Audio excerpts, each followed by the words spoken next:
Barbara Carrera was one of those who chose to step away from Hollywood, not because of failure, but because staying meant continuing to live as an image that no longer belonged to her.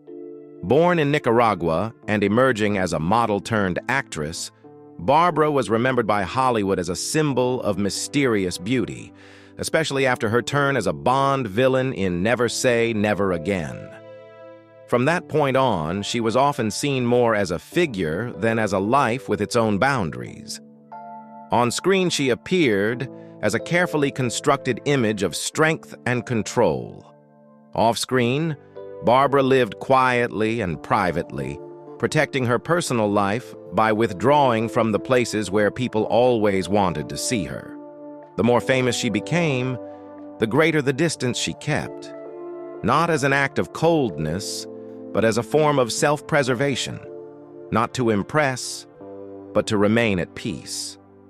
This story begins with that very distance, the distance between the public Barbara Carrera and the private Barbara Carrera, where tragedy does not reveal itself through loud events, but through the silence of a woman who chose to step back from the very image that made her name. Barbara Carrera was born in Bluefields, a coastal town in Nicaragua, where days passed amid the smell of salt, the sound of ships docking, and tropical rains that arrived suddenly and disappeared without a trace. From the window of a house near the sea, Barbara grew accustomed to watching ships leave the harbor and to not asking when they might return. Her childhood was not marked by dramatic poverty, but neither did it offer any guarantee of stability. Everything was close enough to be felt, yet fragile enough to never be held for long. Barbara Carrera's parents separated when she was still very young, too early to understand what had happened, but early enough to sense that a familiar presence was gone. The rupture was not tied to a single moment. It revealed itself through the prolonged absence of her father, a void that appeared and then stayed, quietly enough that it gradually became normal. No explanations were given. No story was told in a way a child could grasp. The Mao. Adults continued their routines, and the house slowly formed an unspoken rule. There were things that were not to be asked and did not need to be named. Barbara grew up within that atmosphere, where absence was never mentioned, yet always present. In place of answers, she learned to notice the smallest changes. A room missing one piece of furniture, a daily rhythm slightly off, with no explanation why. A glance that turned away just as a question was about to be asked. In that world, silence was not a pause. It was a condition one had to adapt to. And Barbara learned that adaptation very early. That silence did not create a single, sharp shock. It created a habit, getting used to the idea that stability could dissolve without warning that someone could leave without a farewell. From that foundation, Barbara developed a guarded way of existing. No clinging, no demands, no waiting for things that might never return. After that rupture, she left Bluefields with her mother. The moves happened quietly, without farewell rituals, without promises of coming back. At each station or harbor, Barbara was guided forward by a tightly held hand, hearing her mother's brief call just before boarding. Once the journey began, her mother would always turn her back to the window, as if already accustomed to not looking back. Schools changed, faces around her changed. Desks rarely had time to feel familiar, because just as things settled, it was time to leave again. For Barbara, home was no longer a specific place, but a sense of temporary shelter, safe enough for the present, never secure enough to take root. In that context, Barbara did not learn how to stand out. She learned how to withdraw just enough, not out of shyness, but because attention meant explanation, attachment, and the exposure of something personal. Silence became a reflex. Observing from the margins became a familiar position, a place where everything could be seen without the obligation to step inside. Barbara left home relatively early, at an age when many are still protected. Her departure did not feel like an act of rebellion. It resembled the next quiet shift in a life already accustomed to impermanence. When living space is always provisional, leaving it is merely a change of form, not a severing. When Barbara Carrera arrived in New York in the mid-1960s, she stepped into a system that operated coldly and at high speed, where every face was placed under evaluation almost immediately. There was no time for prolonged observation, no buffer for gradual acclimation. Every meeting functioned as an assessment. Posture, body proportions, the way light fell across the face. These details were recorded by professional eyes without explanation. Signing with the Eileen Ford agency happened briskly, almost administratively. No welcoming ritual, no assurances about the future. Work schedules filled in right away.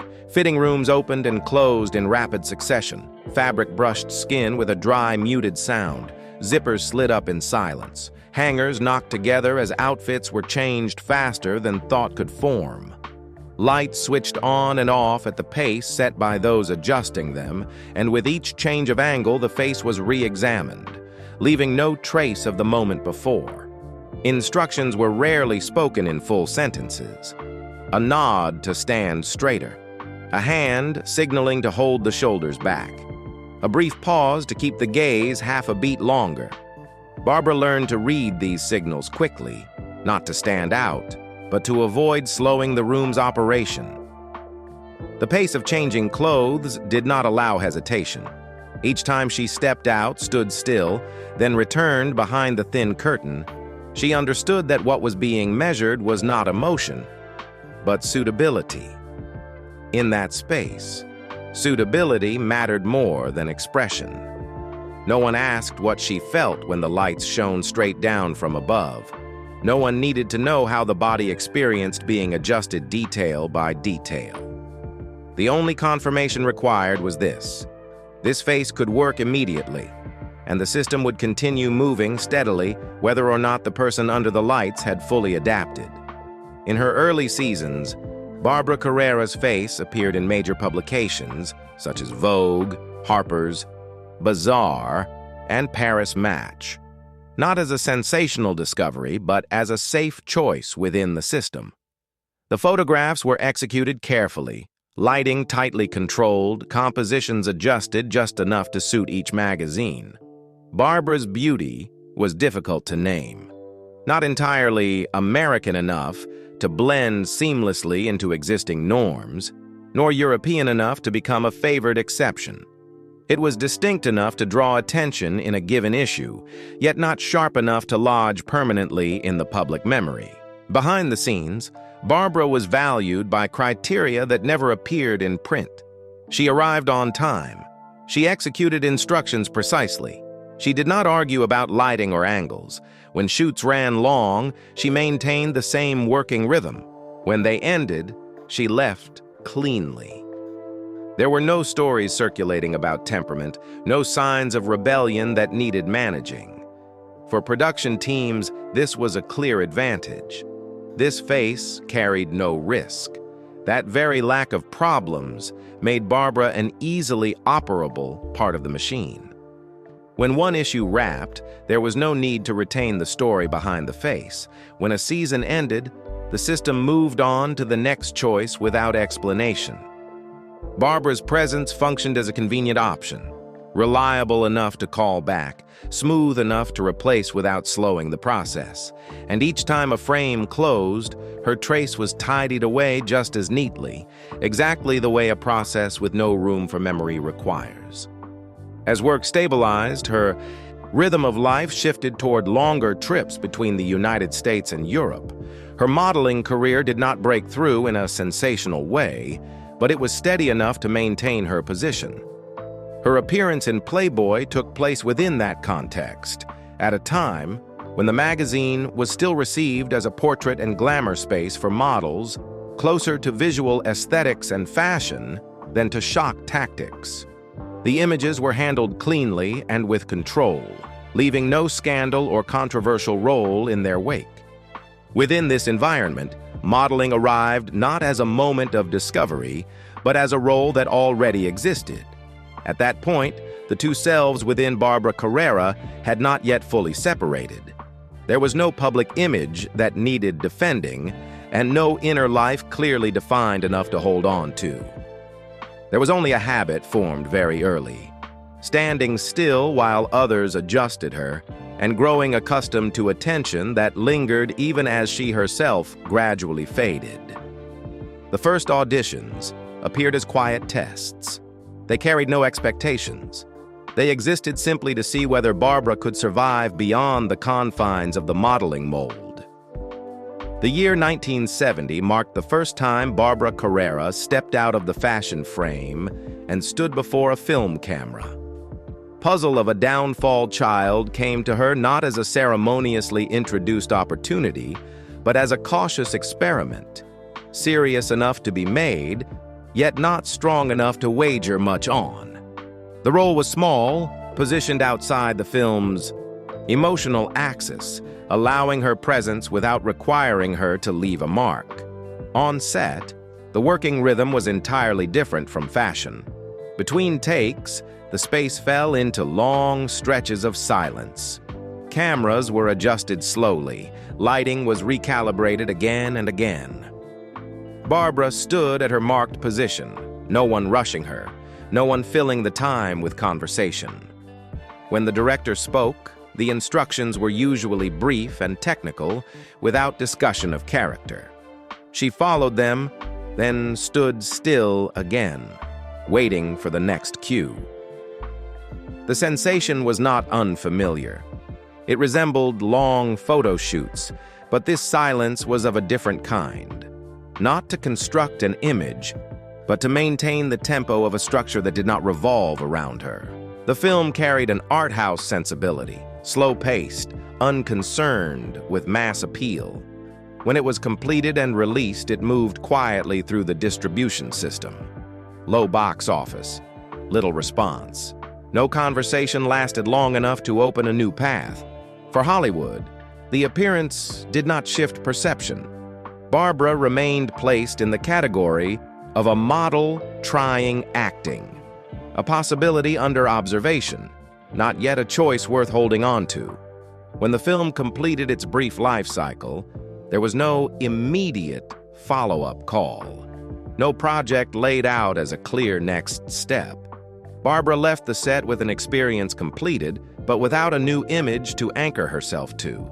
Cinema had given her more time within the frame, but had not yet granted her a position worth remembering. In the years that followed, Barbara Carrera continued to appear in small, scattered projects, never forming a sequence coherent enough to shape an image. No leading roles, no character arcs tracked beyond a single film. Each return functioned as an isolated test. The roles arrived just enough to keep her name from disappearing, then withdrew before they could form a career trajectory to cling to. Barbara moved through projects like a capability waiting to be named. But each time definition seemed close, the system shifted its focus. Behind the scenes, everything flowed within a professional silence, where work was done without building narratives around the person in the frame. There were no direct rejections, nor was there confirmation that continuation was necessary. Acting allowed Barbara to remain in the frame longer than modeling had, but each appearance was still treated as a completed task. During this period, Barbara existed between two systems operating in parallel. Fashion had receded, no longer central. Cinema had yet to open a position stable enough to stand in. Movement, therefore, continued, quiet, uninterrupted, like a familiar professional rhythm, where each appearance simply followed the previous one, and the system kept running, with no need to pause and name the face occupying the frame. Barbara kept stepping in, completing, then stepping out. And the unsettling part was how smoothly this happened, turning the act of not keeping her into a habit. After many years on the margins of cinema, The mid-1970s brought a subtle shift in how Barbara Carrera was placed within the frame. The master gunfighter was not designed to create a new star. The film moved slowly with restraint, and Barbara's character, Eula, existed at the edge of the center, close enough to be seen, but not required to take over the space. Within that structure, something different occurred. For the first time, Barbara's presence was not consumed as an image, but retained through rhythm. Her character did not demand display. The camera did not linger for appearance, but for the way Barbara held silence, the way she kept emotion from spilling beyond the frame's boundaries. Behind the scenes, the role was not accompanied by loud praise, but it generated a quiet attention, the kind that prompts people to begin asking whether Barbara might be capable of more than they had previously assumed. The Golden Globe nomination for New Star of the Year, Actress, arrived as a discreet shift in professional standing, more signal than publicity push. From this point, Barbara was no longer referred to as a model trying acting, but placed within the category of an actress with potential. This recognition did not immediately open a flood of major opportunities, but it changed how Hollywood approached her. Each new invitation began from a position of consideration rather than experimentation. At the same time, the options offered to Barbara began to take clearer shape. And it was precisely then that Embryo appeared, as a branch requiring no negotiation. The film did not seek the depth that the master gunfighter had just suggested. It sought an image already ready for use, cold, controlled, sensuous, without explanation. On the set of Embryo, the light lingered longer on Barbara's face, but not to listen. It measured. It fixed. The body was positioned as active, the gaze sharp, the movements minimal. Sensuality here was not soft, not open. It was closed, commanding. For Barbara, this was not a role that required transformation. It functioned smoothly, as if the film had arrived precisely at the image she already carried. Embryo did not generate critical waves, but its aftermath left a clear effect. From that point on, invitations began to speak the same visual language. No one said Barbara was being typecast. No one needed to. The roles repeated their expectations, colder, stronger, more inaccessible. The image began to move faster than the inner momentum that had only just been recognized in the master gunfighter.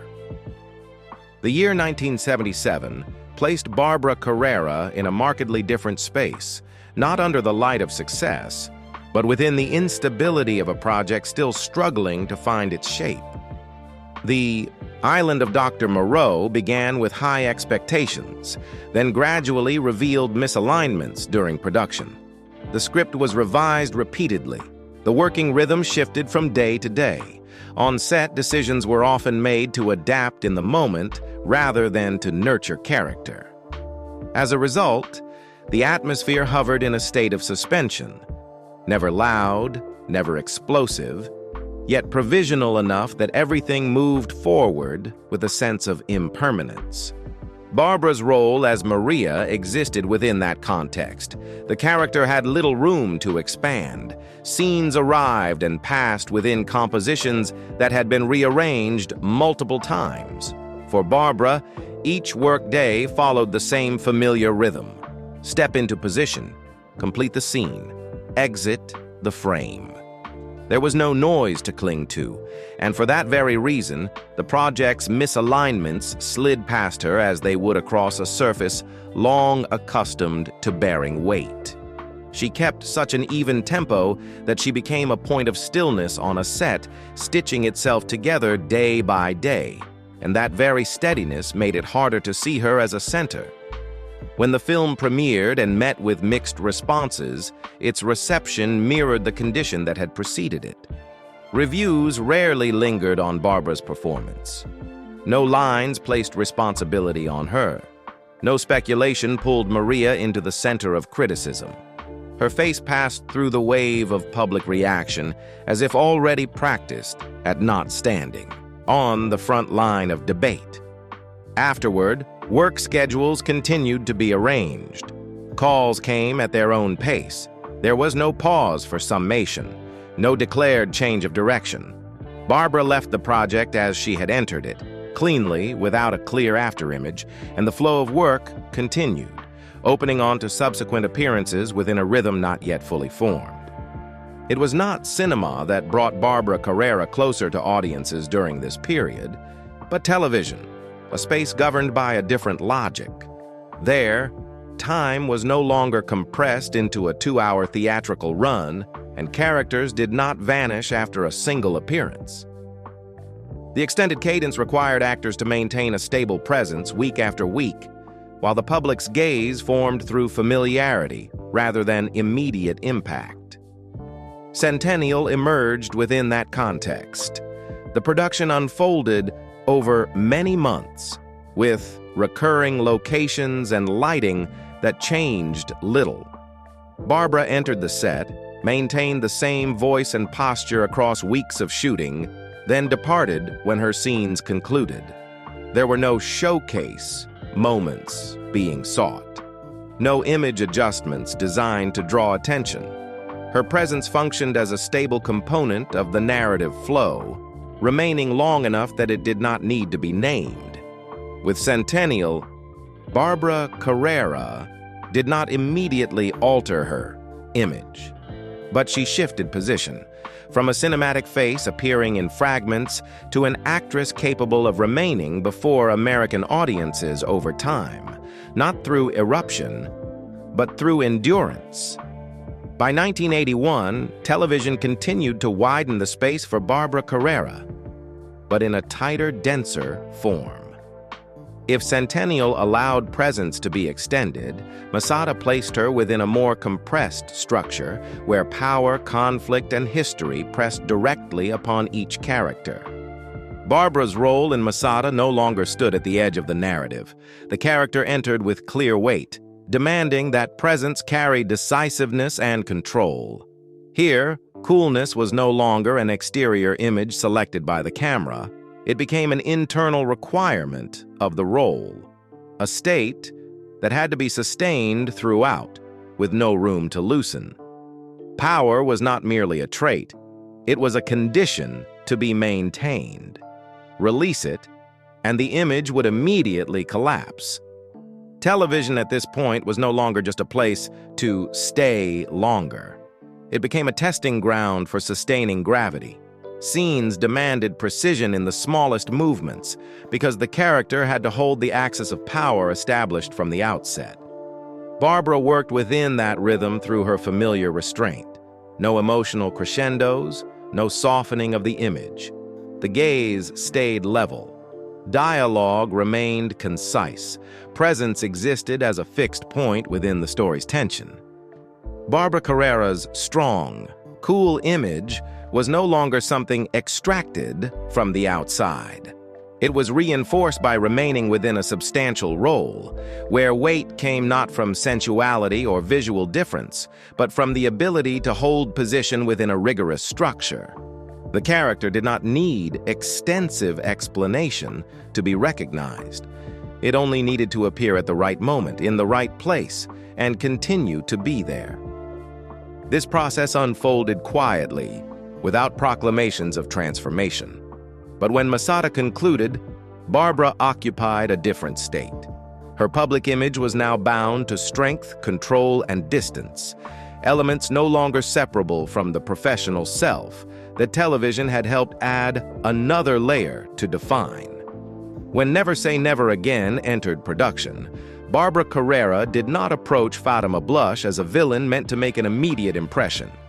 She built the character at a slower tempo than the film's general rhythm. In many scenes, Fatima appears without pushing action forward, standing still longer than necessary, holding a gaze that seeks no response, allowing silence to stretch before dialogue is delivered. The camera is forced to remain. The cut cannot be shortened. Fatima Blush's body is not used as ornament. Movements are contained and deliberate, not oriented toward invitation. When the character advances, it is not to produce visual pleasure. When she retreats, it is not to yield space. Sensuality, if it appears, is controlled, a sustained, active state that does not depend on Bond's reaction or the audience's. Within the familiar Bond structure, where Bond girls are often placed within the male lead's orbit, Fatima Blush operates as a deliberate deviation. The character does not attempt to merge with the system. The system must adjust around her presence. The 1984 Golden Globe nomination for Best Supporting Actress followed as a direct response from the industry, not because of screen time, nor tied to Never Say Never Again's box office, but because the character created a distinct emotional anchor, clear enough that replacing her with another face would alter the film's structure itself.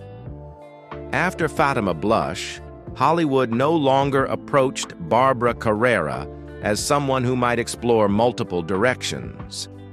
The calls that came began to follow the same rhythm, as if the question was no longer what else she could be, but whether she was willing to repeat what had already proven effective. Scripts placed on the table often opened with a familiar description: a seductive female antagonist, cold, controlled, positioned outside the central order. No one said outright that she was being typecast, but with each role she read, Barbara recognized that she was being placed into a precast frame, one in which the actress was permitted to exist only within boundaries that would not disrupt an image already validated by success. Roles no longer opened into new lives. They asked her to stand precisely where she had already been defined. In that space, the system did not require her to change because it had found a stable way to use her. And when a person begins to be used as a formula, freedom does not disappear. It simply withdraws from the spaces where it is no longer invited. That same year, Barbara appeared in Lone Wolf McQuade, a commercial action film built on a familiar formula and met with middling to low critical response. Her female lead role was placed within a clearly delimited framework. The character fulfilled its function, neither expanding nor contracting. Her presence unfolded entirely within the script's allowances, then closed with the film itself, serving as a quiet confirmation that the frame worked efficiently and required no further negotiation. Two appearances in the same year did not counterbalance each other. Instead, they revealed a subtle contrast. In one space, the image was shaped by Barbara from the inside and forced the system to adjust. In the other, the image was used strictly according to function and ended when the task was complete. Barbara understood that this was a rare moment in which she was not merely being used as an image, but was able to determine how that image would operate. After 1983, the machinery surrounding Barbara Carrera did not slow, it became more legible. Invitations following Fatima Blush spoke the same visual language. One did not need to read scripts closely to identify the pattern: seductive, sharp, powerful female antagonists, consistently positioned in opposition to the central order. The image she had once established from within now began to operate as a fixed template. Within this context, Barbara appeared on the series Dallas as Angelica Nero. The character entered a world of powerful families, schemes, and manipulation, a space where dangerous beauty was not only accepted, but expected. Angelica Nero had position, the ability to intervene in the narrative axis, and enough sharpness to hold attention. But the series structure followed a familiar orbit. Coolness was repeated, not transformed. The image worked effectively, and that very effectiveness ensured it would continue to be used in the same way. There was no professional stumble here, nor any sign of rejection. Work proceeded smoothly. Roles were completed on rhythm. And it was precisely this smoothness that revealed how the image was being exploited along a single, stable axis. one that required no renegotiation. No one forced Barbara to stay, but neither did any offer open toward a different direction. By the late 1980s, the work rhythm continued, but more sparsely. Emma, Queen of the South Seas, 1988, along with several other television projects, placed Barbara in roles that retained her familiar strength, sufficient for presence and completion, but without opening new space. What became notable were the absences. Barbara declined roles that repeated the Bond girl motif the industry assumed for her. These refusals were not accompanied by statements or interviews repositioning her image. They manifested as gaps in her schedule.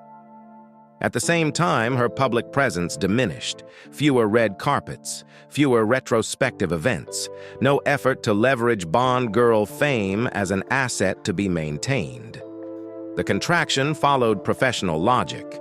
As roles were offered that repeated faster than transformation was possible, the schedule adjusted itself. From the early 1990s onward, Barbara Carrera virtually disappeared from mainstream cinema. There was no farewell announcement, no named final project. Her presence thinned according to professional logic, then quietly withdrew from the familiar distribution system. In its place, Barbara turned to painting, working primarily with acrylics and mixed media. Her work focused on semi-abstract human figures, bodies often fragmented, off-axis, placed within bold color fields and high contrast. She held exhibitions in private galleries in Beverly Hills and London, modest in scale, unconnected to film retrospectives or Hollywood memory. Within these exhibition spaces, no portraits of Bond, Fatima Blush, or any role that had brought fame appeared. The paintings bore no film-referencing titles, used no celebrity imagery, and carried no extended explanation linking them to her prior public life. Barbara worked independently, without a large studio, without a visible team of assistants, and rarely spoke publicly about her painting. For her, painting became a form of labor with distance, where presence did not need to be confirmed through frequency of appearance, and images were not required to repeat in order to be recognized. The works existed as autonomous entities, neither serving as a new chapter for a former career, nor needing to look backward in order to be understood. Throughout the years when she was most visible on screen, Barbara Carrera's private life rarely ran parallel to the machinery of her career. No behind-the-scenes story was cultivated alongside her roles. No family images were fed to the media to balance her persona. No partner appeared publicly as anchor or counterweight. This was not due to a lack of options, but to the same logic that shaped how Barbara existed professionally. Controlled presence, actively maintained distance, and the right of withdrawal always kept in her own hands. If on screen she constructed images that did not serve the gaze, then in private life, silence operated by the same principle. Not to be consumed, not to be defined from the outside. Barbara's intimate relationships did not enter public life as extensions of her career. They existed at the edge of light, neither narrated to build myth nor exposed to authenticate image. That prolonged absence is, in itself, the clearest sign of a deliberate choice to keep private life outside the repetitive orbit of professional imagery. As her career began to move into a zone of containment, Barbara's emotional life was not pulled into view to compensate for it or to be used as explanation for the public. There was no marriage constructed as a symbol of stability, no tragedy retold as an emotional anchor. What existed were relationships that lasted long enough to carry weight, yet withdrew before becoming a fixed part of a story Hollywood could tell on her behalf. In 1966, Barbara Carrera entered a private bond at a very young age, at a time when her life had not yet settled anywhere. She was then living through consecutive phases of movement, one city giving way to another, one room replacing the last, professional experiments arriving and departing before they could take on clear shape. Everything was provisional, including her sense of self, a period marked by motion, without stability of place or work. The man she was involved with was Otto Kurt Freiherr von Hoffmann, a European aristocrat living outside the artistic world, unaffiliated with spotlights, untouched by Hollywood's machinery. With him, life was not measured by public presence. There were no media parties, no waiting cameras, no script requiring the two of them to be seen together. The relationship existed in a quiet space, where attachment did not need to be validated by the gaze of others. Barbara entered that period not through a love story told and retold, but through a very concrete sensation. For the first time, there was a structure clear enough to remain within.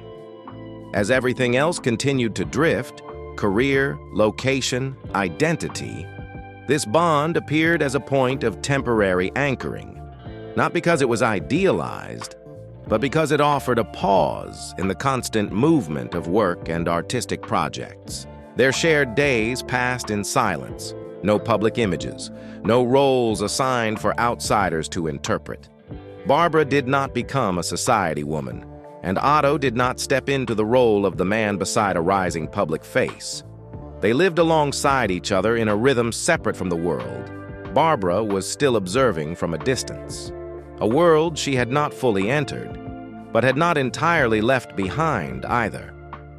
As Barbara moved more deeply into fashion and performance, that rhythm gradually shifted. Work pulled her away from familiar spaces into new lights and new demands on visibility. The body, the gaze, and public appearance became increasingly central to daily life. Meanwhile, the private bond remained in its original form, neither expanding along the same trajectory nor moving at the same speed. There was no clear moment of rupture, no major conflict recalled, only a slow misalignment, like two parallel motions that gradually ceased to intersect. When that shared period ended in the Hadao early 1970s, it withdrew from the narrative exactly as it had entered it, without explanation, without retrospection, leaving no trace that needed to be told. Afterward, there was no attempt to turn that bond into part of a public image. Barbara did not carry it as a story to be shared, nor use it to add emotional depth to her career. That chapter existed long enough to matter, then removed itself from view, like many things in her life, appearing, remaining just long enough, and withdrawing before becoming fixed. Barbara did not attempt to fill that space with another form of family. There were no children, no new bond constructed to replace it. Her life became more contained, with fewer attachments. Later relationships, if they appeared, were kept at the margins, never entering the center, never touching the deepest rhythm of her life. She lived alone as a structure already complete, needing no one to legitimize her existence and leaving no room for others to interpret it on her behalf. It was a form of solitude learned very early, cooking for herself, arranging her own space, setting her own hours. There was no one to wait for, and no one waiting for her. That quiet was not always comfortable, but it was familiar. There was no family built in the traditional sense, no recurring gatherings shaped by the calendar, no new life cycle anchoring emotion in place. Barbara's life was organized differently, spaces that could be reduced quickly, belongings not kept for the sake of sharing, connections that never stretched far enough to become binding. As distance from the outside world was maintained, her private life closed in on the same rhythm. Fewer people entered, fewer presences stayed long enough to become habit. No one occupied the center long enough to alter the structure already formed. And within that extended quiet, Barbara's family life did not become a story to be told. It existed as a void, Not filled, not named, but always present, running parallel to every other choice. That void was not sealed by decision. It simply extended in the way Barbara Carrera had long been accustomed to, without naming, without milestones, without requiring transformation into another form. As connections gradually withdrew from the center, what remained did not collapse. It contracted, more compact, fewer points of contact, and therefore easier to control. Barbara lived among spaces that did not need to be displayed, rooms that could be packed up in an afternoon, possessions sufficient for use, not accumulation. No schedules forced into repetition by others' expectations. Each day was organized in a way that allowed change without consequence. There, stability came not from holding on, but from the ability to leave when needed.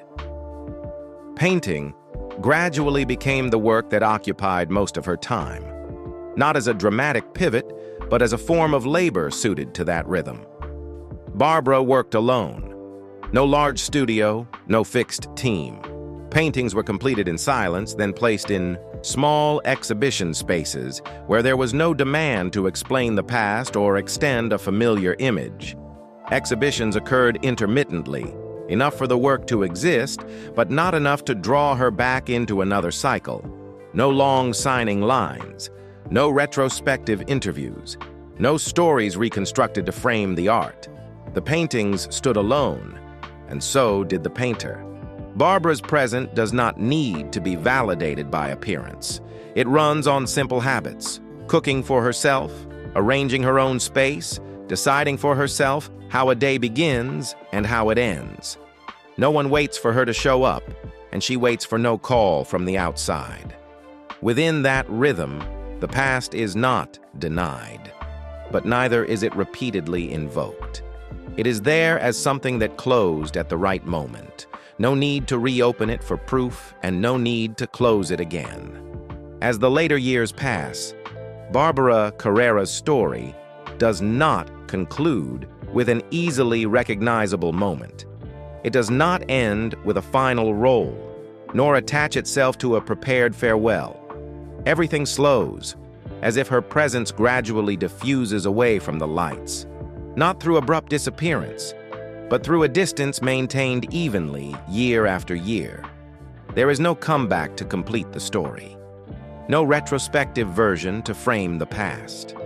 Barbara leaves Hollywood in a way very different from how she entered it, unnamed, unverified, and without any need to explain. The lights continue to operate, new images continue to appear, and Barbara does not return, not because she cannot, but because she no longer needs to be there. Her roles remain, few, not densely packed, but enough to preserve a distinct sensation.